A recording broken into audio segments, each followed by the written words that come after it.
வணக்கம். இலங்கை செய்திகளுடன் நான் நிரோஷன். விரிவான செய்திகளுக்கு முன் தலைப்புச் செய்திகள். ஜனாதிபதி அனுரகுமார திசாநாயக்க தலைமையிலான அரசாங்கம் வெளிப்படைத்தன்மை மற்றும் நல்லாட்சிக்கு முரணாக செயற்படுவதாக கடுமையாக முஜிபுர் ரஹ்மான் விமர்சனம். பல்வேறு அரசாங்க தடைகள், அச்சுறுத்தல்கள் மற்றும் அழுத்தங்களை கடந்து நுகையகூட பேரணி வெற்றிகரமாக நடைபெற்றதாக சஞ்சீவ எதிரிமான தெரிவிப்பு. வடக்கு மீனவர்கள் எதிர்நோக்கும் தமிழ்நாட்டு மீனவர்களின் இழுவை மடிப்படகு பயன்பாடு தொடர்பாக தமிழ் பாராளுமன்ற உறுப்பினர்கள் குரல் எழுப்பாததே காரணம். அமைச்சர் சந்திரசேகர சுட்டிக்காட்டு. ராஜபக்ச ஆட்சி காலத்தில் மீனவர்கள் சுட்டுக் கொல்லப்பட்டு மண்ணெண்ணெய் விலைகள் உயர்ந்தது. கடல் தொழில் நீரியல் மற்றும் கடல் வளங்கள் பிரதியமைச்சர் ரத்னகமகே விசனம்.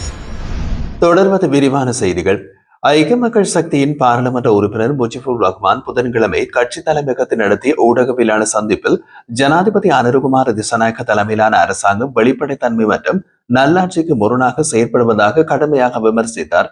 அதிகார துஷ்பிரயோகம் மற்றும் ஊழல் தொடர்பான இரண்டு முக்கிய பிரச்சனைகளில் அரசாங்கம் ரகசிய நடவடிக்கைகளில் ஈடுபடுகிறது என்றும் குற்றம் சாட்டினார். அவர் குறிப்பிட்டதாவது, சுங்க திணைக்களத்தில் 309 கொள்கலன்கள் பௌதிக அல்லது ஸ்கேன் பரிசோதனை இன்றியே விடுவிக்கப்பட்டுள்ளன. இதில் 159 முழு சிவப்பு எச்சரிக்கை மற்றும் 150 மஞ்சள் எச்சரிக்கை வழங்கப்பட்டவை என்றும் அவர் தெரிவித்தார். இந்த நடைமுறைகளை பற்றி சுங்க அதிகாரிகள் ஜனாதிபதியிடம் முறைப்பாடு செய்ததை அடுத்து நிதியமைச்சர் மேலதிக செயலாளர் தலைமையில் விசாரணை குழு நியமிக்கப்பட்டது. குழுவின் அறிக்கை ஜனாதிபதிக்கு கையளிக்கப்பட்டிருந்தும் அது பாராளுமன்றத்தில் சமர்ப்பிக்கப்படவில்லை என்று முஜிபுர் ரஹ்மான் சாடினார். இதனால் அந்த அறிக்கையை பாராளுமன்றத்தில் தாக்கல் செய்ய வேண்டிய நிலைமை ஐக்கிய மக்கள் சக்திக்கு ஏற்பட்டதாக அவர் கூறினார். மேலும் குற்றச்சாட்டு எழுந்திருந்த ஒருவரை சுங்க திணைக்களத்தின் பணிப்பாளர் நாயகமாக நியமித்து அவரது சேவை காலமும் நீட்டிக்கப்பட்டது சந்தேகத்துக்குரியதாக உள்ளது. இந்த நியமனம் 309 கொள்கலன்களை சுதந்திரமாக விடுவித்ததற்கான பரிசா என்றும் அவர் கேள்வி எழுப்பினார். முன்னாள் பாராளுமன்ற உறுப்பினர் சஞ்சீவ எதிரிமான நுகையகுடையில் நடந்த மாபெரும் பேரணி பல்வேறு அரசாங்க தடைகள், அச்சுறுத்தல்கள் மற்றும் அழுத்தங்களை கடந்து வெற்றிகரமாக நடைபெற்றது என்று தெரிவித்துள்ளார். ஊடகவியலாளர் சந்திப்பு ஒன்றில் அவர் கூறுகையில், அரசாங்கம் ஆரம்பத்திலிருந்தே பேரணியை தடுக்க முயற்சித்ததாகவும் அமைச்சர்கள் மற்றும் உறுப்பினர்கள் அச்சுறுத்தல் கருத்துக்களை வெளியிட்டதோடு சமூக ஊடகங்கள் மூலம் மக்களை பயமுறுத்த முயன்றதாகவும் கூறினார். ஜேவிபி சார்பில் வன்முறைக்கு தூண்டும் வகையிலான எச்சரிக்கைகள் வெளியிடப்பட்டதாகவும் அவர் குற்றம் சாட்டினார். SLTP பஸ்கள் வழங்கப்படாமல் செய்தும், தனியார் பஸ் உரிமையாளர்களுக்கு அழுத்தம் கொடுத்தும், நுழைவு வீதிகளை மூட முயன்றும், ஒலிபெருக்கி அனுமதியை ரத்து செய்ய முயன்றும் அரசாங்கத்தின் செயல்பாடுகளாக அவர் சுட்டிக்காட்டினார். இத்தகைய தடைகளுக்கு இடையே கூட தனியார் பஸ் உரிமையாளர்கள் ஆதரவு அளித்ததால் பேரணி சிறப்பாக நடைபெற்றதாகவும், குறைந்த வாக்கு பலத்திலிருந்தும் ஆதரவை வளர்த்துக் கொண்டு இப்படி பெரிய கூட்டத்தை ஒருங்கிணைக்க முடிந்தது என்பதையும் அவர் வலியுறுத்தியுள்ளார். அமெரிக்க இலங்கை இருதரப்பு உறவின் வலிமையினை மீண்டும் உறுதிப்படுத்தும் நோக்கில் அமெரிக்க தூதர் ஜூலிசன் இன்று புதன்கிழமை ஜனாதிபதி அனுரகுமார திசாநாயக்கவை சந்தித்தார். இரு நாடுகளுக்கும் இடையிலான கூட்டாண்மையை மேலும் பலப்படுத்துவது, வரும் ஆண்டில் இணைந்த முன்னேற்றத்தை விரிவுபடுத்துவது, அரசியல், பொருளாதாரம், பாதுகாப்பு போன்ற துறைகளில் ஒத்துழைப்பை ஆழப்படுத்துவது குறித்து இருதரப்பும் விரிவான பேச்சுவார்த்தை நடத்தினர். அமெரிக்காவின் மூலதன நலன்களுக்கும் இலங்கையின் எதிர்கால முன்னேற்றத்திற்கும் பயனுள்ளதாக இருக்கும் புதிய ஒத்துழைப்பு வாய்ப்புகள் பற்றியும் கருத்துக்கள் பரிமாறப்பட்டன. சந்திப்புக்கு பிறகு தனது எக்ஸ் பதிவில் தூதர் ஜூலிசன், அமெரிக்க இலங்கை கூட்டாண்மை மேலும் பலப்படுத்துவதற்காக எங்கள் உறுதி தொடர்கின்றது. இது இரு நாடுகளுக்கும் சமமான நன்மையை வழங்கும் என்று குறிப்பிட்டுள்ளார்.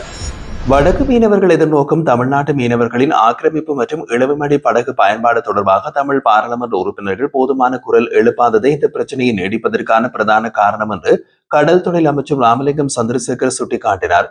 புதன்கிழமை பாராளுமன்றத்தில் நடைபெற்ற வரவு செலவு திட்ட விவாதத்தின் போது வன்னி மாவட்ட MP துரைராஜா ரவிகரன் முன்வைத்த இந்திய இழுவைமடை படகுகளின் சட்டவிரோத மீன்பிடி தொடர்பான கேள்விகளுக்கு பதிலளித்த அவர், வடக்கு மீனவர்களுக்கு ஏற்படும் பெரும் பாதிப்புக்கு காரணம் இழுவைமடை படகுகள் மற்றும் தமிழ்நாட்டு மீனவர்களின் ஆக்கிரமிப்பு தான் என்று குறிப்பிட்டார். தமிழ் நாடாளுமன்ற உறுப்பினர்கள் இந்த பிரச்சனையில் தகுந்த சத்தம் எழுப்பாததால் நிலைமை மோசமடைந்துள்ளதாக அவர் குற்றம் சாட்டினார். மேலும் வடக்கு கடலில் நடைமுறையில் உள்ள சட்டவிரோத மீன்பிடி முறைகள் கடல்சார் வளங்களை அளிப்பதாகவும், அந்த செயல்களுக்கு பின்னால் யார் உள்ளார்கள் என்பது அனைவருக்கும் தெரிந்தது என்றும் அவர் மறைமுகமாக தெரிவித்தார். எமது வடக்கு கடல் அழிந்துவிடும் நிலைமை உருவாகியுள்ளது. அதனை தடுக்க எங்களால் மேற்கொள்ளப்படுகின்ற நடவடிக்கைகளுக்கு நீங்கள் ஒத்துழைக்க வேண்டும் என்றும் அமைச்சர் சந்திரசேகர் கேட்டுக்கொண்டார். ராஜபக்ச ஆட்சி காலத்தில் மீனவர்கள் சுட்டுக் கொல்லப்பட்டு மண்ணெண்ணெய் விலைகள் உயர்ந்தது. இவற்றை மறந்து தற்போது மீன்பிடித்துறை குறித்து பேசுகின்றார்கள் என்று கடல் தொழில் நீரியல் மற்றும் கடல் வளங்கள் பிரதியமைச்சர் ரத்னகமகே தெரிவித்தார்.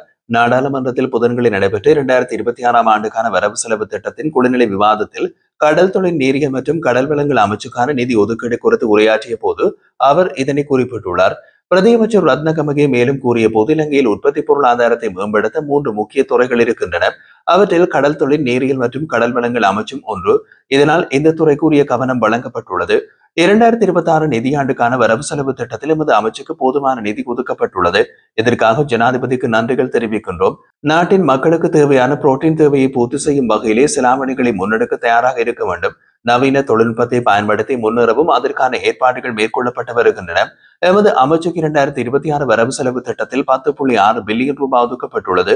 இதை தவிர கடந்த காலங்களில் இலங்கை கடல் தொழில் கூட்டு தாபனத்திலும் கைவைத்த பணியையும் சரி செய்ய நாசமாக்கப்பட்ட 10 அமைச்சுசார் நிறுவனங்களை வலுப்படுத்த 5,000 மில்லியன் ஒதுக்கப்பட்டுள்ளது என்றும் கூறினார். மேலும் 2,000 மில்லியன் ரூபாய் கூடுதலாக ஒதுக்கப்பட்டு மாகாண சபைகளின் மீன்பிடித்துறை அமைச்சுக்கும் நிதி வழங்கப்பட்டுள்ளது. அதாவது எமது அமைச்சுக்கு மட்டும் 2026 வரவு செலவு திட்டத்தில் 15 பில்லியனுக்கு மேல் நிதி ஒதுக்கப்பட்டுள்ளது. இது வரலாற்றில் இல்லாத அளவாக உயர்ந்தது. மீன்பிடி துறையில் கடந்த காலங்களில் பல பிரச்சனைகள் உருவாக்கப்பட்டிருந்தன. அந்த சவால்களை எதிர்கொண்டு பிரச்சனைகள் தொடர்ந்து தீர்க்கப்படுகின்றது. வடக்கிலும் கிழக்கிலும் மீன்பிடி துறைமுகங்களை மேம்படுத்தவும் நடவடிக்கை எடுக்கப்பட்டுள்ளது. எமது ஆட்சியில் மண்ணெண்ணெய் விலை குறைக்கப்பட்டது. ஆனால் மண்ணெண்ணெய் விலை அதிகரிப்பு மற்றும் மீனவர்கள் கொலை போன்ற சம்பவங்கள் தங்கள் தந்தையின் ஆட்சி காலத்தில் நடந்ததை இங்கு மறந்துவிட்டு பேசுகின்றார்கள் என்றார். நவம்பர் மற்றும் டிசம்பர் மாதங்களில் வாகன இறக்குமதி நிலையான மட்டத்தை எட்டியுள்ளதாக இலங்கை மத்திய வங்கியின் ஆளுநர் நந்தலால் வீரசிங்க தெரிவித்துள்ளார். இந்த காலகட்டத்தில் வாகன விலைகள் குறைந்துள்ளதாகவும் அவர் குறிப்பிட்டார். 2025ஆம் ஆண்டுக்கான 6வது நாணய கொள்கை மீளாய்வு வெளியீட்டு நிகழ்வில் பேசும்போது அவர் பொருளாதார நெருக்கடிக்கு பிறகு இந்த ஆண்டுக்கான இறுதிக்கான அதிகபட்ச டாலர் பதிவு செய்யப்படும் என்று அவர் நம்பிக்கை தெரிவித்தார்.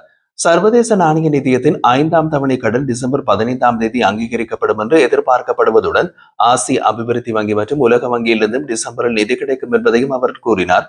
வருட இறுதிக்குள் வெளிநாட்டு பண அலுவல்கள் மற்றும் சுற்றுலா வருமானம் அதிகரிக்கும் என்பதால் நிர்ணயிக்கப்பட்ட இலக்குகளை அடைய முடியும் என்றும் ஆளுநர் மேலும் தெரிவித்தார். ஜனாதிபதி அனுரகுமார திசாநாயக்க தலைமையிலான தேசிய மக்கள் சக்தி அரசுக்கு எதிராக எதிர்க்கட்சிகள் தனித்தும் கூட்டாகவும் போராட்ட நடவடிக்கைகளை அமைப்பதற்கு திட்டமிட்டுள்ளன. ஸ்ரீலங்கா சுதந்திர கட்சி, ஐக்கிய தேசிய கட்சி உள்ளிட்ட எதிரணி கட்சிகள் ஸ்ரீலங்கா பொதுஜன பெரமுன தலைமையில் கடந்த 21ஆம் தேதி நுகைகுடையில் கூட்டம் ஒன்றை நடத்தினர். இந்த கூட்டத்தில் பிரதான எதிர்க்கட்சியான ஐக்கிய மக்கள் சக்தி பங்கேற்கவில்லை. எனினும் பெறும் ஜனவரி மாதத்தில் அரசுக்கு எதிராக பெரிய அளவான போராட்டத்தை நடத்துவதற்கான திட்டத்தை அந்த கட்சி வகுத்து வருகின்றது என்று தகவல்கள் தெரிவிக்கின்றன. இதேவேளை நாடு முழுவதும் 1000 கூட்டங்களை நடத்தும் திட்டத்தின் ஒரு பகுதியாக ஐக்கிய தேசிய கட்சி டிசம்பர் மாதத்தில் 2 கூட்டங்களுக்கு முன்னேற்பாடுகளை செய்து வருகின்றது. அதற்கு முன்னதாக வரும் 8ஆம் தேதி ஸ்ரீகோத்தாவில் விசேட நிகழ்வு ஒன்றும் நடைபெறவுள்ளது. எதிரணியில் உள்ள பிற கட்சிகளும் தனித்தனியாக சில கூட்டங்களை நடத்துவதற்கான திட்டங்களை முன்னெடுத்து வருவதோடு முக்கிய தருணங்களில் இணைந்து செயல்படவும் முன்வந்துள்ளன. இதற்கிடையில் தேசிய மக்கள் சக்தி அரசுக்கு ஆதரவு தெரிவிக்கும் தனி கூட்டம் ஒன்றை நடத்த வேண்டும் என்ற யோசனை ஆளும் தரப்பில் முன்வைக்கப்பட்டுள்ளதாகவும் இது குறித்து இறுதி தீர்மானம் இதுவரை எடுக்கப்படவில்லை என்றும் தெரிவிக்கப்படுகிறது.